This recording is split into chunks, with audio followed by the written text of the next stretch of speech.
नमस्कार दोस्तों, कैसे सब लोग? जहाँ तक कि सब लोग अच्छे हो। जैसे कि हमें मालूम है, हम आपको आदित्य रंजन सर की बुक को कवर करा रहे हैं। ये हमारा सेकेंड एडिशन है। इससे पहले हमने आप लोगों को फर्स्ट एडिशन पूरा कंप्लीट करा दिया है। आप लोगों ने अभी तक हमारा चैनल सब्सक्राइब नहीं किया तो चैनल को सब्सक्राइब कर लीजिएगा, जिससे समय समय पर आप लोगों को वीडियो प्राप्त होता रहे। वॉल्यूम फर्स्ट हमने पूरा पढ़ा दिया, ये हमारा वॉल्यूम सेकंड चल रहा है। इसमें हम अभी परसेंटेज चालू किया है और हमारी परसेंटेज चल रही है, पहली क्लास है, ठीक है। और आप इस प्रकार की बुक आपके पास है तो अच्छी बात है, मार्केट से ले सकते हो, ऑनलाइन मंगा सकते हैं, ठीक है। हमारे वीडियो पे ही आप लोगों को लिंक देखने को मिल जाती है, वहां से आप बुक बाय कर सकते हैं, फ्लिपकार्ट, अमेजोन, कहीं से भी। या फिर हमारे टेलीग्राम चैनल को ज्वाइन करिएगा, वहाँ पे इस बुक का पीडीएफ देखने को मिल जाता है। जो जो हम पढ़ाते हैं वो सारा पीडीएफ हम अपने टेलीग्राम चैनल पे प्रोवाइड करवा देते हैं, तो वहां से आप लोग क्या कर सकते हैं, पीडीएफ प्राप्त कर सकते हैं, ठीक है। तो ये हमारा अगला वीडियो है, देखते हैं हम कहाँ तक क्वेश्चन कवर कर पाते हैं, ठीक है। तो चैनल जरूर सब्सक्राइब किया करो और बच्चों को शेयर जरूर किया करो, जिससे हमें मोटिवेशन मिलता रहे और लगातार हम आप लोगों के लिए वीडियो बनाते रहे। चलिए, आज हम क्वेश्चन नंबर 41 से बात करेंगे। इससे पहले आपने पिछले वीडियो नहीं देखे थे, प्ले लिस्ट में चलो भाई क्वेश्चन नंबर चलते अपन 53 पे। इससे पहले अपन लोगों ने 52 क्वेश्चन कर लिए है ना। नहीं देखा वीडियो, जाके प्ले लिस्ट में देख सकते हैं। 3 वीडियो हमारे अपलोड हो चुके हैं, हमारा चौथा वीडियो होगा और आगे अपन लोग क्वेश्चन कवर करते हैं। चलिए, क्वेश्चन नंबर 53 क्या कह रहा है, ध्यान दीजिएगा। क्वेश्चन नंबर 53 क्या ध्यान दे रहा है, ध्यान दीजिएगा। क्वेश्चन कह रहा है एक संख्या का 25% दूसरी संख्या के 30% से 700 अधिक है। थोड़ी सी यहाँ पे मिस्टेक है, इसको थोड़ा सही कर लीजिएगा आप लोग। ये 700 अधिक नहीं, ओनली 7 अधिक कर लेना। ये सवाल गलत दे रखा है ना, यहाँ पे इसको सही कर लो।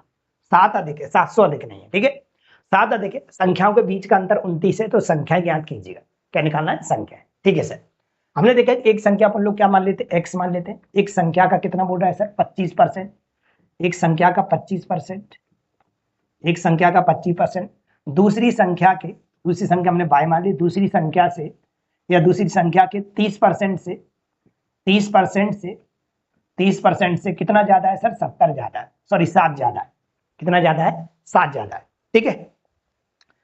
क्या कर सकते हैं सर, हमारे पास परसेंट आए तो बटे में 2 जीरो आए, परसेंट आए बटे में 2 जीरो आए, इसको अपन इधर ला सकते हैं। ऐसे लिख सकते हैं इसको सर, 25x बटे 100, 25x बटे 100 है ना, माइनस इधर आके माइनस को हो जाएगा 30y बटे 100 और बराबर में क्या आ जाएगा, 7। क्या कर सकते हैं सर, एलसीएम ले लो। एलसीएम अगर लेंगे तो कितना आएगा सर, 100 आएगा। सर 100 आएगा, लिखेंगे कितना हो जाएगा सर हमारे पास, 25x माइनस 30y बराबर में 7।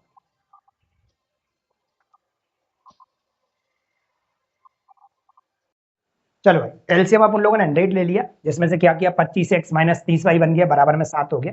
इस 100 का मल्टीप्लाई इधर कर सकते हैं अपन लोग, ये बन जाएगा हमारे पास 25x माइनस का 30y और बराबर में कितना हो जाएगा, 700। आप इसे छोटा भी कर सकते हैं। छोटा करने का तरीका क्या है कि आप इसमें पूरे में क्या करो, 5 का भाग दे दो। अगर हम इसमें 5 का भाग देंगे सर, कितना बचेगा, 5 25, 5 6 30 और 5 से इसको काटेंगे, 5 1 5, 2 बचा, 5 चौक 20, 140 बन गया, ठीक है। इतना हमारे पास बन के आ गया। इतना बनने के बाद हमने देखा और क्या कर सकते हैं सर, यहाँ पे हमारे पास एक लिखा हुआ है कि संख्याओं के बीच का अंतर 29 है। संख्याओं के बीच का अंतर 29 है, मतलब हमें यहाँ पे इतने का मान दे रखा है, x माइनस वाई बराबर हमें 29 दे रखा है। x माइनस वाई बराबर 29 दे रखा है, तो सर x माइनस वाई की वैल्यू अगर बनाना चाहे तो कुछ बना सकते हैं। कैसे, समझिएगा। जैसे ये 5x लिखा है, इसको 5x ऐसा ही लिखा रहता है, ठीक है। ये 6x को मैं ऐसे तोड़ रहा हूँ, किसी को कोई दिक्कत ना हो तो 5y माइनस वाई, देखो ये अपने आप में 6y लिखा हुआ है, माइनस का क्यों लिख रहे हैं अभी पता चल जाएगा। बराबर में 140 दिखा है। मैं इन दोनों से क्या करता हूं सर, इन दोनों से 5 कॉमन ले लेता हूं। ऐसा करने पर यहां से क्या बचा, x बचा, यहां से y बचा और माइनस y अपनी जगह पे लिखा हुआ है, बराबर में 140।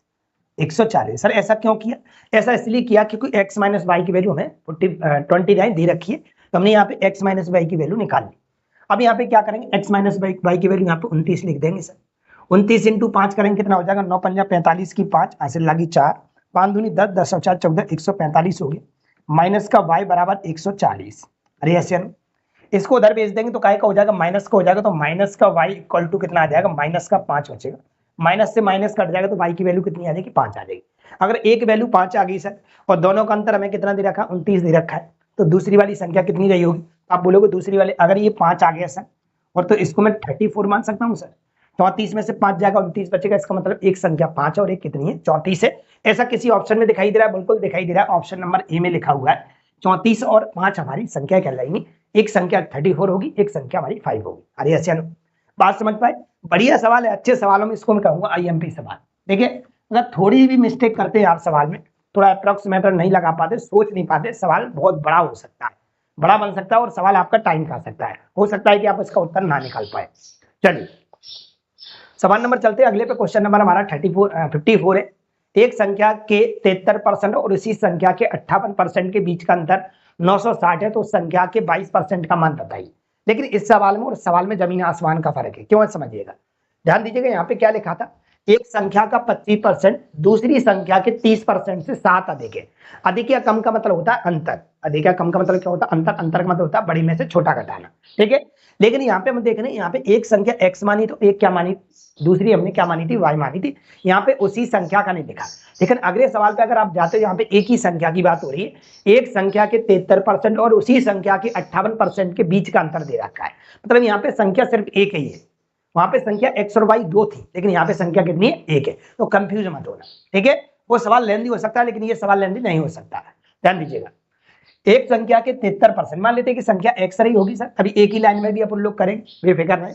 एक संख्या का 73% आते बटे में 100 आता है, उसी संख्या के 58% से कम ज्यादा है। कम ज्यादा के लिए हमेशा क्या लगाते सर, अंतर लगा, माइनस लगाते, नहीं तो आप बराबर लगा लो। दूसरी संख्या के उसी संख्या के 58% के बीच का अंतर 960 है। अंतर दे रखा, अंतर का मतलब होता है सर बड़े में से छोटा घटाना, बड़े में से छोटा घटाना। दोनों का अंतर जो दे रखा है वो कितना दिया है सर, 960 दे रखा है। मेरी बात आप लोग समझ पा रहे हैं? यहाँ पे अधिक भी बोल सकता है, कम भी बोल सकता है। अधिक या कम का मतलब ही अंतर होता है। हम आपसे 5 साल बड़े तो भी आप अंतर करके निकालोगे, हम आपसे 5 साल छोटे हैं तो भी आप अंतर करके ही निकालोगे। हम एलसीएम देखेंगे तो कितना आएगा सर, 100 आएगा सर। एलसीएम कितना आएगा, 100 आएगा सर। 100 आएगा तो 73x में से 58x घट जाएगा, 13 में से 8 जाएगा, 5 बचेगा सर, और 6 में से 5 जाएगा, 1 बचेगा, या 15x बचा हुआ है, बराबर में 960 चल रहा है। काटा पीटी करेंगे, 15 से काट सकते हैं इसको, 15 छिक्के 90 और 15 चौक 60। 100 का गुणा करते हैं तो x का मान कितना निकल के आ जाएगा सर, 6400 निकल के आ जाएगा। वह संख्या 6400 है, इसकी चर्चा हो रही है। लेकिन हमसे ये नहीं पूछा, हमसे क्या पूछा है, तो उस संख्या का 22% बताओ, जो संख्या निकली है उसका 22% बताइए। तो इसका 22% हम आराम से निकाल सकते हैं सर। 22 बटे कितना, 100, 2 जीरो से 2 जीरो क्या हो जाएगा, कट जाएगा। 4 दूनी कितना हो रहा है, 8 हो रहा है। 8 किसके पीछे आ रहा है, एक ही ऑप्शन के पीछे आ रहा है, ऑप्शन नंबर ए के पीछे आ रहा है, 1408 इसका करेक्ट उत्तर कहलाएगा। पूरा गुणा करने की आवश्यकता नहीं है, इकाई अंक का इकाई अंक मल्टीप्लाई करते हैं और हमें इकाई अंक जो देखने को मिलता है ऑप्शन में सिर्फ एक ही जगह पड़ा हुआ है, तो हमारा वो करेक्ट उत्तर हो जाएगा, ठीक है। अगर ऑप्शन में कहीं और 8 दिखाई देता तो शायद मल्टीप्लाई करके चेक करना पड़ता कि करेक्ट उत्तर क्या आएगा। चलते भाई अगले सवाल पे। क्वेश्चन नंबर आता है हमारा अगला 55। अच्छा, इसका दूसरा तरीका क्या था सर, इतना नहीं करना था, इसको भी देख लो। कुछ नहीं करना सर, एक ही संख्या की बात चल रही तो डायरेक्ट अंतर पे चलिएगा, डायरेक्ट खेल करिए। क्या है, मान लेते संख्या पूरी की पूरी x है और डायरेक्ट आप अंतर कर दो। जैसे ये 73 लिखा हुआ है सर और ये कितना लिखा, 58 लिखा है, दोनों के बीच कितने का अंतर है, 73 और 58 का अंतर देख लो कितने का। तो आपने बोला ये 15 का अंतर था, तो बस ये 15% यहाँ पे लिखो, बराबर में आप लोग अंतर लिख लिया करो। कितना अंतर दे रखा है सर, 960 दे रखा है, तो डायरेक्ट आपकी यहाँ संख्या निकल के आ जाएगी 15 छिक्के 90, 15 चौक 60, डायरेक्ट आपकी संख्या निकल के आ जाएगी 6400। कितनी आ जाएगी, 6400। और इस संख्या का क्या पूछा था सर, 22% पूछा हुआ है, तो 22% आप निकाल लीजिएगा। 2 जीरो से 2 जीरो कट जाए, गुणा करेंगे तो हमारे पास 1408 कहलाएगा। अरे ऐसे आप इतना पूरा ना लिखें, क्योंकि यहाँ पे एक ही संख्या की बात चल रही है। अगर दो संख्याओं की बात चलती तो जरूर हमें ऐसा कुछ बनाना पड़ता। चलते भाई अगले सवाल पे, देखते हमारे पास अगला क्या है। एक संख्या के 48% और 38% के बीच का अंतर 354 है, तो उसी संख्या का 58% बताइएगा, ठीक है। मान लेते वो संख्या x रही होगी और दोनों के बीच का अंतर देखें तो ये 48 और ये कितना 38 है, दोनों के बीच 10% का अंतर है सर। तो 10% का नंबर, परसेंट के तौर पे तो 10% का अंतर है, लेकिन नंबर के तौर पे हमें अंतर कितना दिया है सर, हमको दे रखा है 354, यहाँ पे 354 लिख लो। तो डायरेक्ट आप यूनिट के तौर पे भी निकाल सकते हैं, एक यूनिट की वैल्यू जितनी आएगी उतनी की आप बता सकते हैं, जितनी की पूछी हुई है वैसे ही बना सकते हैं, उलझाने का काम नहीं कर रहे। 0 से 0 सर कट जाएगा, 10 का गुणा हो जाएगा तो संख्या निकल के आ जाएगी 3540, 3540 निकल के आ जाएगी। हमसे पूछा क्या है सर, हमसे पूछा हुआ है उस संख्या का 58% बताइए। क्या बताइए, तो संख्या हमारे पास ये आ गई, इसका 58% अगर अपन को निकालना है, आप बटे में 2 जीरो लिखोगे, 0 से 0 कट जाएगा। हमें पता है कि बटे में अगर 1 जीरो बचा हुआ है, इसका मतलब एक संख्या बाद पॉइंट लगेगी। हम थोड़ा सा चेक करके देखते क्या बन सकता है। 8 चौक कितना बन रहा है, 32, तो पक्की बात है पीछे 2 आने वाला, और एक संख्या बाद अगर पॉइंट लगेगा तो पक्की बात है यहीं पे लगेगा पॉइंट। अब आगे कुछ भी हो सकता है सर, कोई भी संख्या हो सकती है।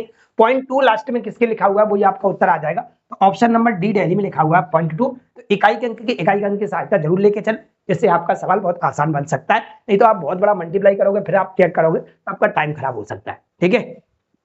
चलते अगले सवाल। समझ में कहानी क्या किया मैंने, 8 चौक 32, 2 मिल गया, एक जीरो नीचे लगा हुआ है इसलिए एक संख्या बाद पॉइंट लगेगा, तो पॉइंट 2 किसके पीछे दे रखा, कोई हमारा करेक्ट उत्तर कहलाएगा। चलते अगले सवाल पे, क्वेश्चन हमारा 56। 36 किलो बारूद में 27 किलो नमक, 5.4 किलो चारकोल और सल्फर की कुछ मात्रा उपस्थित है, सल्फर का प्रतिशत बताइए। क्या बताइए, सल्फर का प्रतिशत बताइए। मुझे बताइए टोटल हमें दे रखा भाई लोगों 36 किलो बारूद है, और बारूद में अलग अलग प्रकार के इसमें चीजें दे रखी हैं, उनकी हमें वैल्यू दे रखी है कितनी कितनी, समझिएगा। ये 36 केजी दे रखा है, 36 केजी बारूद में 3 भागों में बांटा गया है। 27 किलो तो नमक है, 27 किलो तो क्या है, नमक है, नमक। और 5.4 क्या है सर, 5.4 चारकोल है, चारकोल है, ठीक है। अब कितना बचा सर, और बाकी का क्या है सर, सल्फर है, बाकी क्या है, सल्फर है, बाकी सल्फर है। और सल्फर सर कितना बचेगा, तो मुझे बताओ ये चला कितना गया, 27 और 5 कितना होता है, 27 5 32.4 चला गया, 32.4 टोटल चला गया, तो कुछ मात्रा में बचा होगा, वो क्या बचा होगा, सल्फर बचा होगा।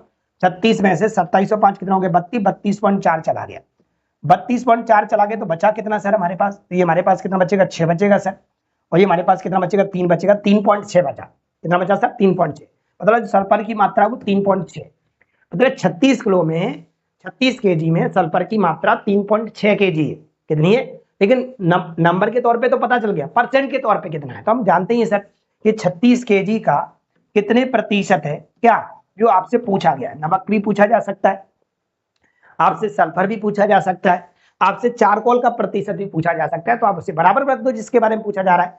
तो हमसे पूछा जा रहा है कि सल्फर का प्रतिशत बताइए, तो सल्फर तो हमारे पास 3.6 है, पॉइंट टाइम बट्टे में 0 आएगा सर, एक जीरो से एक जीरो कट जाएगा, 36 से 36 कट जाएगा सर पूरा, 10 का गुणा इधर हो जाएगा, तो x की वैल्यू कितनी आ जाएगी, 10 आ जाएगी। हम आराम से कह सकते हैं सर कि 36 किलो बारूद में सल्फर की जो मात्रा है वो 10% है, कितनी है, 10% है। ऐसा किस ऑप्शन में दिखाई दे रहा है, ऑप्शन नंबर बी बॉम्बे में दिखाई दे रहा है। क्या मैं आगे बढ़ सकता हूँ भाई लोग, सवाल नंबर चलते हैं अगले पे। क्वेश्चन नंबर आता है 57। 1 किलो मिश्र धातु में तांबे की गुणवत्ता क्या है, यदि मिश्र धातु में 32% तांबा, 40% जस्ता और शेष निकले। बिल्कुल सेम सवाल जैसा अभी अपन लोगों ने किया, अभी अपन लोगों ने जो किया उसमें नंबर के तौर पे था, क्या था सर, नंबर के तौर पे था, लेकिन इस बार परसेंट के तौर पे दे दिया, ठीक है। कैसे करेंगे गेम समझिएगा। 1 किलो की बात हो रही है सर, यहाँ पे कितने की बात हो रही है, 1 केजी की, यहाँ पे ग्राम लिखा हुआ है, ढंग से देखो ऑप्शन आपको ग्राम में दे रखे हैं, तो 1 केजी में कितने ग्राम होते हैं, तो आप आराम से कह सकते हैं 1000 ग्राम होते हैं सर, कितने होते हैं, 1 केजी में 1000 ग्राम होते हैं, अब ग्राम में चेंज कर लिया सर। अब इसमें से हुआ क्या सर, इसको 3 भागों में डिवाइड किया गया, किस किस में, यदि मिश्र धातु में 32% तांबा, इस पर 32% तो तांबा है, ठीक है, और 40% जस्ता है, ठीक है, 40% जस्ता है। अब मुझे बताओ 32 और 40 कितना हो गया सर, 72 हो गया, कितना हो गया, 72, और 28% क्या बचा होगा, 28% क्या बचा होगा सर, निकेल बचा होगा। अरे यस या नो, क्योंकि हम ये जानते हैं कोई भी वैल्यू होती है वो अपने आप में 100% होती है। अब उस 100% के आप कितने भी टुकड़े कर लीजिएगा, ठीक है, लेकिन सबका टोटल आएगा, टोटल जो सम आएगा वो 100% ही निकलेगा।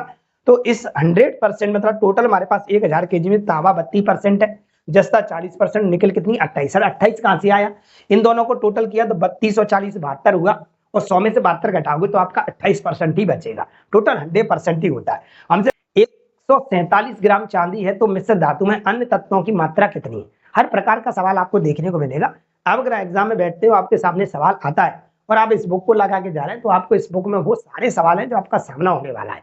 चलिए, मैं रेलवे की बात नहीं कर रहा, आप किसी भी स्टेट पुलिस का दे रहे हैं, एसएससी का कोई एग्जाम दे रहे हैं, सब में ये चीजें आपको काम आने वाली है। आप पढ़ते होगे, आप किसी का बैच ले लिया होगा, आप पढ़ रहे होगे तो आपने देखा होगा ये चीजें यहाँ पे हमको बताई जा रही है।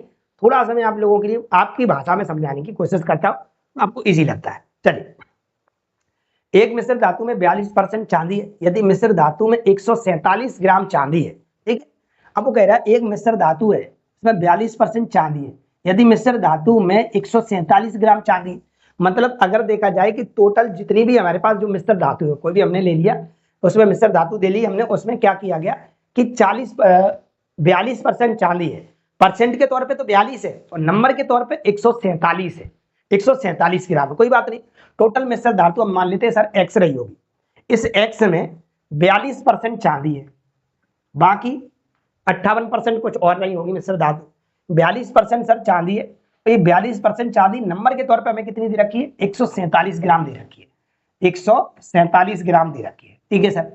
कुछ काटा पीटी की पॉसिबिलिटी बन सकती है। कट रहा है सर, 7 से कट जाएगा, 7 6 42 होता है, ठीक है, 7 से कट जाएगा 7 दूनी 14 और 7 एकन 7, 2 से और कट जाएगा 2 3 6, 2 से काटोगे 50 बार और 3 से कट जाएगा 7 बार और इसका गुणा इधर कर देंगे तो x की वैल्यू हमारे पास आ जाएगी 350। इसका मतलब ये होगा सर टोटल जो मिश्र धातु है वो 350 ग्राम है, जिसमें से 147 ग्राम क्या है सर, चांदी है। अब हमसे पूछा क्या है, मिश्र धातु में अन्य तत्वों की मात्रा कितनी है, अन्य तत्वों की मात्रा बताना कितनी है। अगर टोटल 350 ग्राम टोटल मिश्र धातु है, उसमें से चांदी तो 147 ग्राम है, तो बाकी जो बचा होगा वो अन्य तत्व बचे होंगे। सर कितने बचे, तो आप घटा लो, 350 ग्राम तो टोटल हमारे पास मिश्र धातु है, उसमें से अगर चांदी की बात करें सर, अगर हम चांदी की बात करें तो कितना 147 ग्राम है, इसको हटा दो तो अन्य तत्व निकल के आ जाएंगे। क्या निकल के आ जाएंगे, अन्य तत्व। 10 में से 7 जाएगा 3 बचेगा सर, 4 में से 4 जाएगा 0 बचेगा और 3 में से 1 जाएगा 2 बचेगा। 203 ग्राम अन्य चीजें रही होंगी और 147 ग्राम हमारे पास चांदी है। हमसे यही पूछा था भाई अन्य तत्वों की मात्रा बताइए, तो हम आराम से कह सकते हैं 203 ग्राम कहलाएगी। क्या मेरी बात आप समझ पा रहे हैं कि नहीं, बिल्कुल आसान भाषा में चल रहे हैं लोग, है ना। अगले पे चलते, क्वेश्चन नंबर हमारा 59। 2400 के 12% में क्या जोड़ा जाए कि योगफल 5400 के 18% के बराबर हो जाए। बिल्कुल बेसिक सवाल, क्या समझाना है, काकी के क्या चल रहा है, बोर्ड मास का नियम चल रहा है इसमें, ठीक है। 2400 के 12% में क्या जोड़ा जाए, मैंने बोला x जोड़ दो ना, क्या जोड़ा जाए कि योगफल 5400 के 18% के बराबर आ जाए। कोई बात नहीं, 5400 के 18% के बराबर आ जाए, मतलब क्या जोड़ दें सर, मैंने बोला इस प्रकार से बना लीजिए। 2 0 से 2 0 क्या हो जाएगा सर, कट जाएगा। 2 0 से 2 0 क्या हो जाएगा सर, कट जाएगा। ये कितना हो रहा है, गुणा करके वाला माइनस कर दो, आपके पास उत्तर आ जाएगा। 12 चौक 48 की 8, हासिल लागी 4, 12 दूनी 24, 2404 कितना हो गया 28, 288 तो ही बन गया हमारे पास, प्लस x बराबर 18 चौक 72 की 2, हासिल लागी 7, 18 पंजे 90, 90 और 7 कितना हो गया 97, 972 ही बन गया। ये उधर जाके काय का हो जाएगा सर, माइनस का हो जाएगा। x बराबर हमारे पास कितना बचेगा 972 में से हम क्या करेंगे 288 माइनस कर देंगे, ठीक है। 12 में से 8 जाएगा 4 बचेगा सर हमारे पास, ये कितना बचाएगा हुआ 6, 6 तो एक हासिल लेनी पड़ेगी। 16 में से 8 जाएगा तो 8 बचेगा सर हमारे पास, यहाँ 8 बचा है, 8 में से 2 जाएगा 6 बचेगा, तो करेक्ट हमारा जो उत्तर कहलाएगा भले वो 684 कहलाएगा। अगर इसमें आप 684 जोड़ देते हो तो इसके कैसा हो जाएगा, बराबर हो जाएगा, जो कि हमें ऑप्शन नंबर किस में देखने को मिल रहा है, डी डेली में देखने को मिल रहा है।